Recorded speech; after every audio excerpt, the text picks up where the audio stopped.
नमस्कार, सुपरफास्ट खबरें लेकर आपके साथ मैं हूं पूजा कवियागोमा। एक नजर खबरों की तरफ।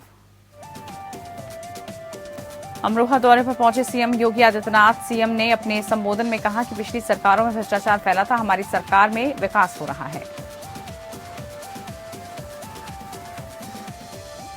सीएम योगी ने संबोधन में आगे कहा कि पहले की सरकारों में तुष्टीकरण होता था। 2017 के बाद प्रदेश में दंगा नहीं होता, अब अपराधी घबराया करते हैं और डरते हैं।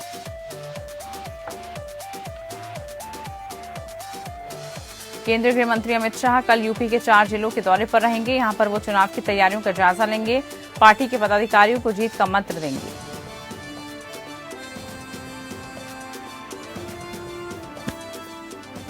इधर कांग्रेस की महासचिव और प्रदेश प्रभारी प्रियंका गांधी ने आज फिरोजाबाद में महिला सशक्तिकरण अभियान के तहत शक्ति संवाद किया। एक लड़की के सवाल पर प्रियंका गांधी ने कहा कि हम अपने वादों की गारंटी दे रहे हैं और उस पर एक नंबर है। अगर हम सरकार में आकर अपने वादे पूरा ना करें तो आप हमसे सीधा सवाल कर सकते हैं।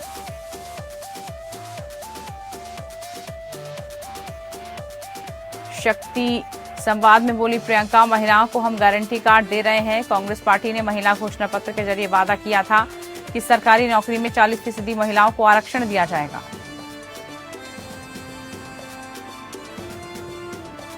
झारखंड सरकार ने आज अपने कार्यकाल के 2 साल पूरे कर लिए हैं। इस खास मौके पर सीएम हेमंत सोरेन ने कई नई योजनाओं की शुरुआत की। राजधानी रांची स्थित मोहराबादी मैदान में सरकार की ओर से आयोजित कार्यक्रम में सीएम हेमंत सोरेन ने संबोधित किया। साथ ही राज्य के मुख्यमंत्री हेमंत सोरेन ने यह भी ऐलान किया कि इस सस्ते पेट्रोल डीजल का लाभ बीपीएल कार्ड धारकों को मिलेगा। मुख्यमंत्री हेमंत सोरेन ने बताया कि 26 जनवरी से झारखंड में बीपीएल कार्ड धारकों को पेट्रोल और डीजल 25 रुपए सस्ता मिलेगा।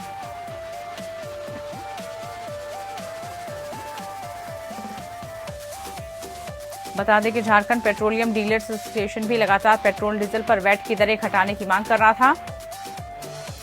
एसोसिएशन सरकार से पेट्रोल पर 5% वैट घटाने की मांग कर रहा था।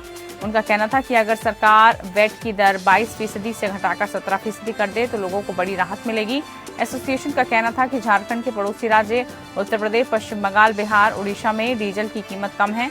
ऐसे में झारखंड से चलने वाले वाहन पड़ोसी राज्यों से डीजल भरवा रहे हैं, जिसके चलते उन्हें नुकसान हो रहा है। एसोसिएशन के अध्यक्ष अशोक सिंह ने कहा कि पेट्रोलियम डीलरों ने मुख्यमंत्री हेमंत सोरेन को चिट्ठी लिखी थी और वित्त मंत्री से मुलाकात की थी। देश की राजधानी दिल्ली में केंद्रीय स्वास्थ्य मंत्री डॉक्टर मनसुख मांडविया के आश्वासन के बाद एम्स रेजिडेंट डॉक्टर्स एसोसिएशन ने अपनी हड़ताल वापस लेने का फैसला किया है। बता दें कि नीट पीजी 2021 की काउंसलिंग जल्द कराने के आश्वासन के बाद हड़ताल को खत्म किया गया, जिसके बाद उनकी तरफ से जारी बयान में कहा गया कि अस्पताल में सभी सेवाएं सामान्य रूप से जारी रहेंगी। वहीं फ्रॉडा की हड़ताल अभी भी जारी रहेगी।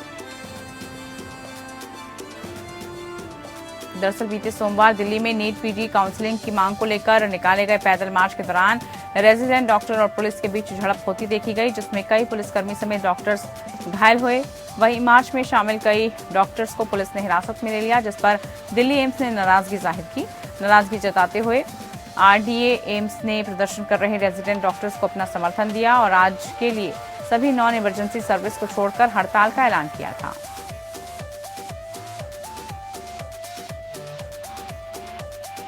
बीमा क्लेम को लेकर उच्चतम न्यायालय ने कहा कि कोई बीमाकर्ता पॉलिसी जारी होने के बाद प्रस्ताव फॉर्म में बीमा धारक द्वारा बताई गई मौजूदा चिकित्सीय स्थिति का हवाला देकर किसी दावे को खारिज नहीं कर सकता। न्यायमूर्ति डी.वाई. चंद्रचूड़ और न्यायमूर्ति बी.वी. नगरत्ना की पीठ ने यह भी कहा कि प्रस्तावक का कर्तव्य है कि वो बीमाकर्ता को दी जाने वाली जानकारी में सभी महत्वपूर्ण तथ्यों का खुलासा करें। ये माना जाता है कि प्रस्तावक प्रस्तावित बीमे से संबंधित सभी तथ्यों और परिस्थितियों को जानता है। न्यायालय ने कहा कि हालांकि प्रस्तावक केवल वही प्रकट कर सकता है जो उसे ज्ञात है, लेकिन प्रस्तावक का प्रकटीकरण कर्तव्य उसके वास्तविक ज्ञान तक ही सीमित नहीं है। ये उन भौतिक तथ्यों तक भी विस्तारित है जो कामकाज की सामान्य प्रक्रिया में उसे जानना चाहिए। देश में कोरोना के मामलों में एक बार फिर से बढ़ोतरी देखी गई है। वहीं अगर बात करें राज्यों की, तो कई राज्यों में आगामी 5 राज्यों में विधानसभा चुनाव की वजह से राज्यों में राजनीतिक गतिविधियां तेज हैं। उत्तर प्रदेश का चुनावी पारा भी गरमाया हुआ है। यहां बिना कोरोना के डर से बड़ी बड़ी राजनीतिक रैलियां, जनसभाएं, चुनावी प्रचार हो रहा है।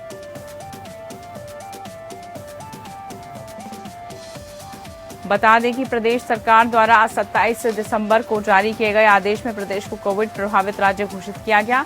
वहीं ये आदेश 31 मार्च 2022 तक या अगले आदेश तक किए जाने तक प्रभावी भी रहेगा, लेकिन नेताओं पर इसका कोई असर नहीं दिख रहा है। जानकारी के मुताबिक आज सीएम योगी आदित्यनाथ गोरखपुर में 520 करोड़ की परियोजना का लोकार्पण शिलान्यास करने पहुंचे। वहीं आज सीएम अमरोहा में जनसभा को संबोधित भी किया। इधर कांग्रेस नेता प्रियंका गांधी भी आज फिरोजाबाद पहुंची और वहां महिलाओं से संवाद किया।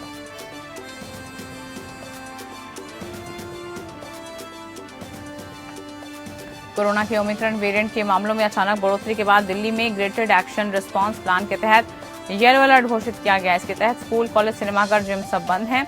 दुकानों को लेकर भी नियम है। मुख्यमंत्री अरविंद केजरीवाल ने बताया कि नाइट कर्फ्यू लागू रहेगा। वहीं आज मेट्रो में 50 क्षमता होने से सवारियों को परेशानी का सामना करना पड़ा।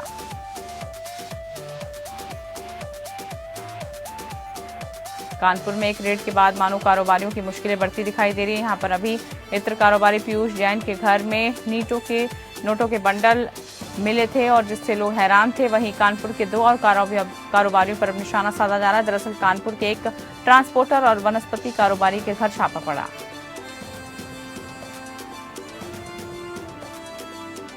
कानपुर में गणपति ट्रांसपोर्ट के मालिक के घर पर directorate general of GST intelligence यानी डीजीजीआई और इनकम टैक्स की टीम ने छापा मारा। तो वहीं बता दें कि छापेमारी के लिए आए अधिकारी वहां से कुछ जरूरी कागजात भी लेकर चले गए। वहीं कानपुर में ही मयूर वनस्पति के मालिक सुनील गुप्ता के घर और ऑफिस में भी डीजीजीआई की टीम ने छापा मारा है।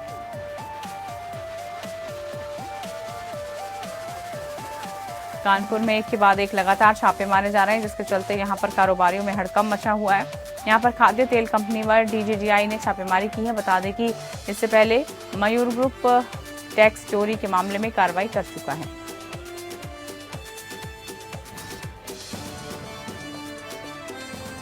भारत में बढ़ते ओमिक्रॉन के मामलों ने केंद्र से लेकर राज्य सरकार तक की चिंता को बढ़ा दिया है। वहीं खतरे को देखते हुए कई राज्य सरकारों ने नाइट कर्फ्यू के साथ साथ प्रतिबंधों का ऐलान भी कर दिया। वहीं ओमिक्रॉन के सबसे अधिक 238 मामले राजधानी दिल्ली से आए हैं, जबकि 167 मामले महाराष्ट्र से। वहीं गुजरात 78 मामलों के साथ तीसरे स्थान पर रहा।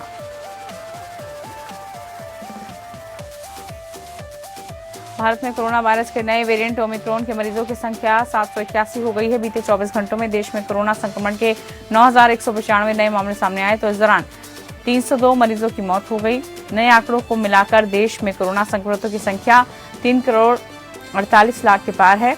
वहीं अब तक 4,80,000 लोगों की जान जा चुकी है।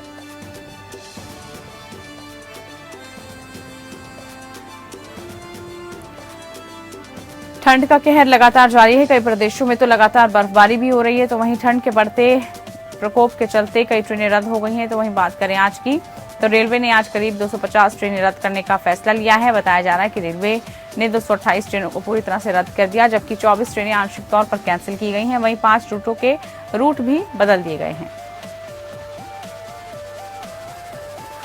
बाराबंकी भाजपा महिला मोर्चा का जिला सम्मेलन कार्यक्रम हुआ। कार्यक्रम में मुख्य अतिथि के तौर पर भाजपा प्रदेश उपाध्यक्ष और राज्यसभा सदस्य कांता कर्दन पहुंची। इस दौरान विपक्ष पर हमला करते हुए पिछली सरकारों में अराजकता का माहौल था, कहा कानून व्यवस्था ध्वस्त थी, आए दिन महिलाओं की चेन स्नैचिंग होती थी। शाम होते ही महिलाएं और लड़कियां घर से निकलने में डरती थी, जिसके बाद योगी सरकार ने प्रदेश में महिलाओं को सुरक्षित माहौल दिया।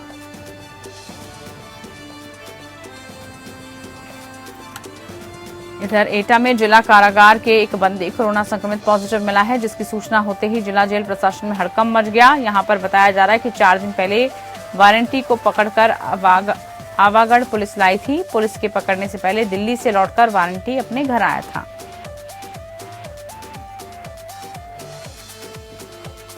गाजीपुर में इस समय बिजली की भारी कटौती देखने को मिल रही है। तो बात करें अन्य जिलों की, तो इटावा, मैनपुरी, कन्नौज, रामपुर, आजमगढ़ जैसे सिर्फ 5 जनपदों को 24 घंटे बिजली की व्यवस्था देने वाली सरकार में बाकी पूरे प्रदेश को सिर्फ 5 घंटे ही बिजली मिल रही है। सोहेलदेव भारतीय समाज पार्टी के राष्ट्रीय अध्यक्ष ओम प्रकाश राजभर ने बरेली के सर्किट हाउस में ही प्रेस कॉन्फ्रेंस की। इस दौरान उन्होंने बीजेपी पर जमकर निशाना साधा। उन्होंने प्रदेश सरकार पर निशाना साधते हुए कहा कि बीजेपी झूठ बोलने वाली पार्टी है। भाजपा के नेता सबसे ज्यादा झूठ बोलते हैं। पहले नंबर पर मोदी और दूसरे नंबर पर योगी, तीसरे नंबर पर अमित शाह और चौथे नंबर पर झूठ बोलने वाले जेबी नड्डा भी बताए गए हैं। आजमगढ़ पुलिस अवैध शराब को लेकर लगातार एक्शन में है। यहां पर पुलिस ने D74 गैंग के लीडर मोतीलाल गुप्ता के खिलाफ कुर्की की कार्रवाई की है। पुलिस की इस कार्रवाई से शराब कारोबारियों में हड़कंप है। बता दें कि अभियुक्त के खिलाफ थाना पवई पर धारा विभिन्न मुकदमों के तहत मामला दर्ज करते हुए जांच शुरू की गई।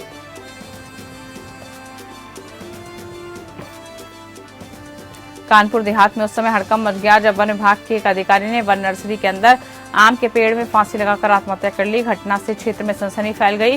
वहीं घटना की सूचना होते विभाग में हड़कंप मच गया। फिलहाल पुलिस शव को कब्जे में लेकर पूरे मामले की कार्रवाई में जुटी है।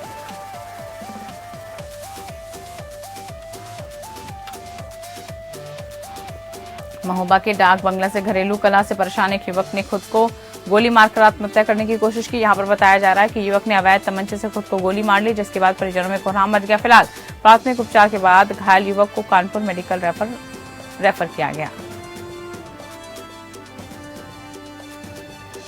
सहारनपुर के जिला अस्पताल में मोतियाबिंद के ऑपरेशन के दौरान 27 मरीजों की आंखों की रोशनी जाने से वहां हड़कंप मच गया, जिसके बाद पीड़ित परिवार के परिजनों ने डॉक्टरों पर लापरवाही बरतने का आरोप लगाया।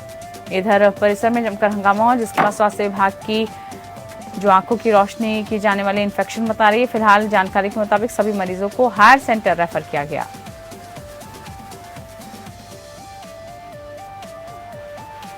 बुलंदशहर में शिव सैनिकों ने कलेक्ट्रेट के गेट पर जोरदार प्रदर्शन किया। बता दें कि सिकंदराबाद से बीजेपी विधायक विमला सोलंकी ने परिवार पर जमीन कब्जाने का आरोप लगाया। प्रदर्शन किया गया। इस मौके पर सैकड़ों ग्रामीणों ने जमकर हंगामा किया और कार्रवाई करने की मांग उठाई।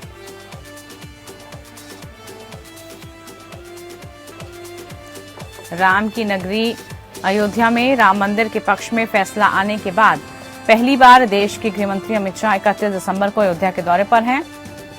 सबसे पहले वो भगवान श्री रामलला के दर्शन करेंगे, मंदिर निर्माण के कार्यों को भी देखेंगे। इसके बाद अयोध्या में उत्तर प्रदेश विधानसभा चुनाव को लेकर शहर के आईसी मैदान में एक चुनावी जनसभा को संबोधित करेंगे। उत्तर प्रदेश विधानसभा चुनाव से पहले प्रदेश में सियासी सरगर्मियां तेज हैं। प्रदेश में आरोप प्रत्यारोप का दौर भी जारी है।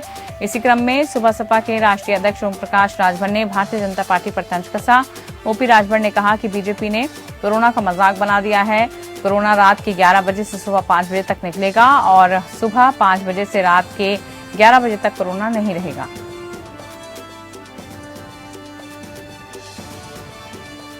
बुलंदशहर में आपूर्ति विभाग में मिलावटी पेट्रोल डीजल को लेकर कार्रवाई की गई। यहाँ पर बताया जा रहा है कि 17 ड्रम में करीब 3000 लीटर पेट्रोल बरामद किया गया, जिसके बाद आपूर्ति विभाग ने पेट्रोल को कब्जे में लेकर मौके पर एक युवक को गिरफ्तार किया।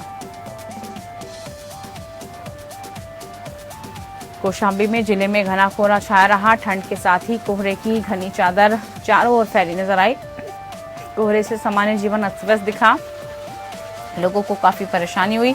वहीं इलाके के किसान गेहूं की फसल के लिए इसे वरदान बता रहे। किसानों का मानना है कि कोहरे के कारण अच्छी फसल होने की उम्मीद है।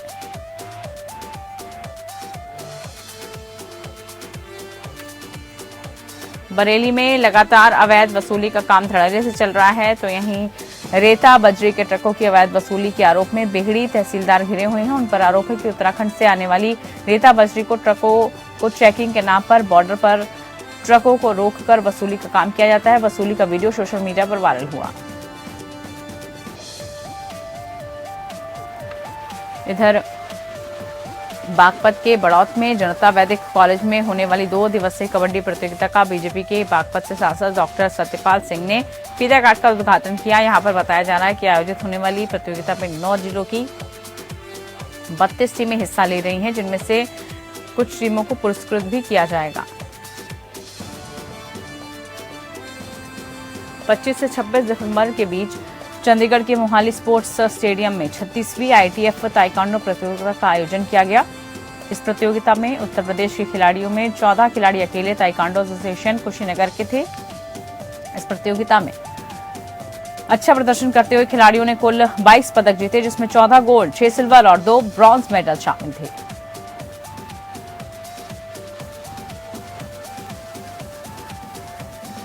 खिलाड़ियों की बात करें तो संजना श्रीवास्तव, बिंदु गुप्ता, मनीषा कुशवाहा, श्वेता वर्मा, अनुश्री सिंह, संजना सिंह, कौस्तुभ पांडे, अनमोल राजपूत, आदित्य जायसवाल को स्वर्ण पदक मिला है, जबकि धीरज यादव, दिव्यांशु गौड़, अमन सिंह कुशवाहा रजत पदक विजेता बने। सिद्धार्थ सिंह और शुभम यादव ने प्रतियोगिता में कांस्य पदक जीता।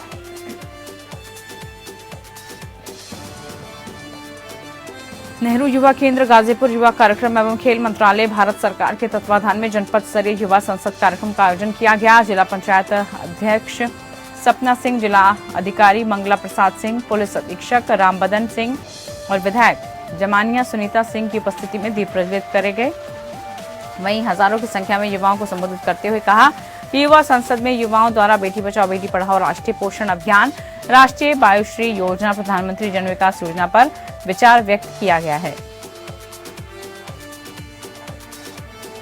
विधानसभा चुनाव में पहले कार्यकर्ताओं में जोश भरने के लिए भाजपा द्वारा शुरू की गई जन विश्वास यात्रा कुशीनगर पहुंची।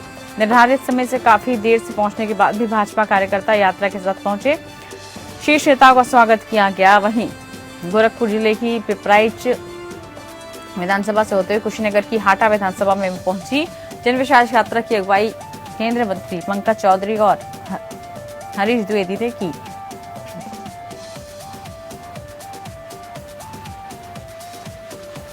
जनपद रामपुर के बिलासपुर विधानसभा क्षेत्र में चुनावों के मद्देनजर भारतीय जनता पार्टी के महिला मोर्चा का एक कार्यक्रम आयोजित हुआ। इस दौरान जहां राज्य मंत्री बलदेव सिंह आलोक उपस्थित रहे, वहीं मोर्चे की उपाध्यक्ष पूजा मिश्रा ने भी इस भव्य कार्यक्रम में शिरकत की। इस कार्यक्रम में भाजपाइयों के साथ साथ भारी संख्या में महिलाएं भी मौजूद रही।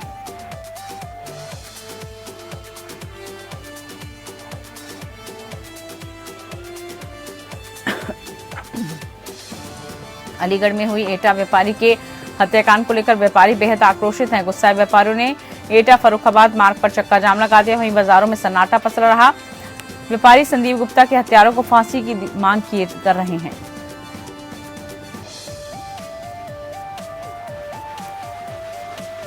अमरोहा ढोलक के कारोबार के लिए मशहूर है, लेकिन अमरोहा में अब नारद मुनि का पारंपरिक वाद्य यंत्र भी बनाया जा रहा है, जिसको हम लोग इकतारा के नाम से भी जानते हैं। साउथ अफ्रीका के कारोबारी अमरोहा के ढोलक कारोबारी राजीव प्रजापति को इसका ऑर्डर भी दिया है, जिसके बाद उन्होंने बड़े पैमाने पर अमरोहा के अपने कारखाने में इकतारा का काम शुरू किया।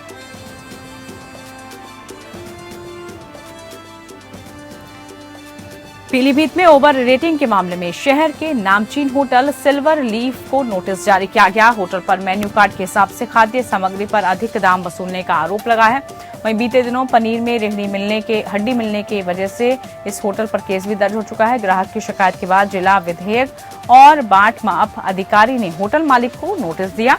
उनका कहना है कि नोटिस का जवाब नहीं मिलने पर होटल पर कार्रवाई होगी। प्रयागराज में धान खरीदने गए 3 युवकों की संदिग्ध परिस्थितियों में मौत हो गई। हालांकि पुलिस सड़क दुर्घटना में मौत बता रही है, जबकि तीनों युवकों का परिजनों ने आरोप लगाया कि उनकी हत्या की गई है। इसका विरोध में ग्रामीणों ने शव रखकर चक्का जाम किया। यूपी सरकार के खिलाफ समाजवादी पार्टी ने पोस्टर वॉर शुरू कर दिया। सपा नेता राहुल सिंह स्वर्णिम ने फिर योगी सरकार के खिलाफ विवादित होर्डिंग लगवाए हैं। राहुल सिंह स्वर्णिम द्वारा योगी सरकार की कानून व्यवस्था पर सवाल उठाए गए हैं। राहुल सिंह स्वर्णिम की होर्डिंग में योगी सरकार के खिलाफ लिखा है कि यहां बेटियों को जलाया जा रहा है।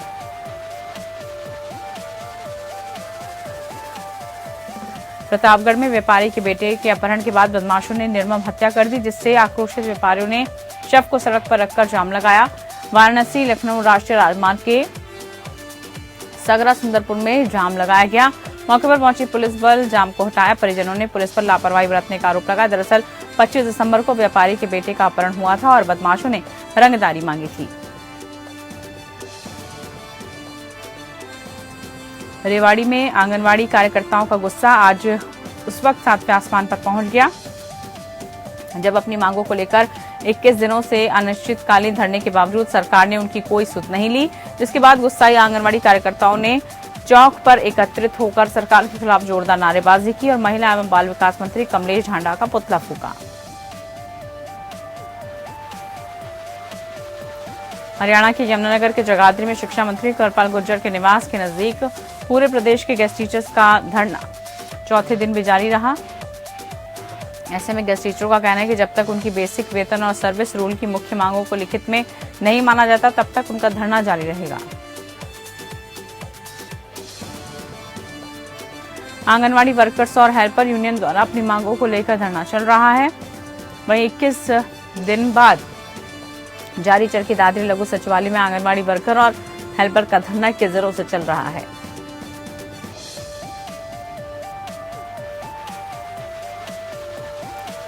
इधर हरियाणा के यमुनानगर के पास खेत में बने एक गोदाम में 1500 से अधिक खाद के कट्टे मिले हैं, जो अवैध तरीके से यहां छुपा कर रखे गए थे। यहीं से कई यूरिया इलाकों में सप्लाई किया जाता है। खाद की कालेबाजारी को लेकर ग्रामीणों में आक्रोश दिखा।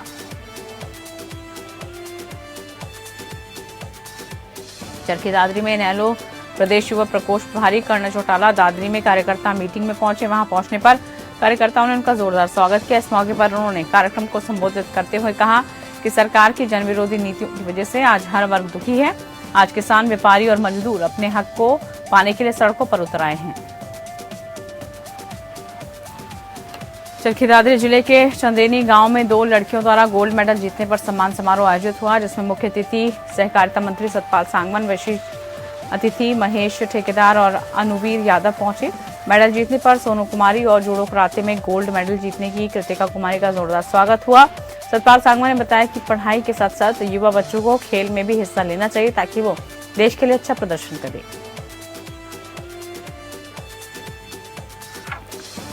अमृतसर में इंस्टीट्यूट फॉर स्किल डेवलपमेंट की तरफ से 150 छात्रों को फ्री में कपड़ा कटिंग टेबल, डमी प्रेस, सिलाई मशीनें, दुकान में लगाने वाले बोर्ड और प्रमाण पत्र वितरित करने का कार्यक्रम हुआ।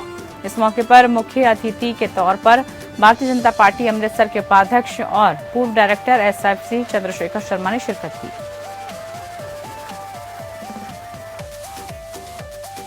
बीएड टेस्ट पास बेरोजगार यूनियन लगातार अपनी मांगों को लेकर धरने पर बैठा है। इसी के चलते एक बार फिर से शिक्षा मंत्री प्रगट सिंह के घर का घेराव हुआ, जिसमें पुलिस द्वारा अध्यापकों पर लाठीचार्ज किया गया। बता दें कि अध्यापकों ने आरोप लगाया कि पुलिस मुलाजिमों ने महिलाओं के साथ धक्का मुक्की की। देश और प्रदेश की सियासी पार्टियां चुनावों के दौरों पर वोटों को लुभाने के लिए कई तरह के चुनावी वायदे और दावे ठोक रही है। वहीं कई सियासी पार्टियां अपने चुनावी मैनिफेस्टो की घोषणा कर रही हैं और साथ ही जनता को अपनी ठगी का शिकार न बनाए, इसको लेकर लगातार कोशिशें कर रही है। चलिए इसी के साथ सुपरफास्ट खबरों में इतना ही। नमस्कार।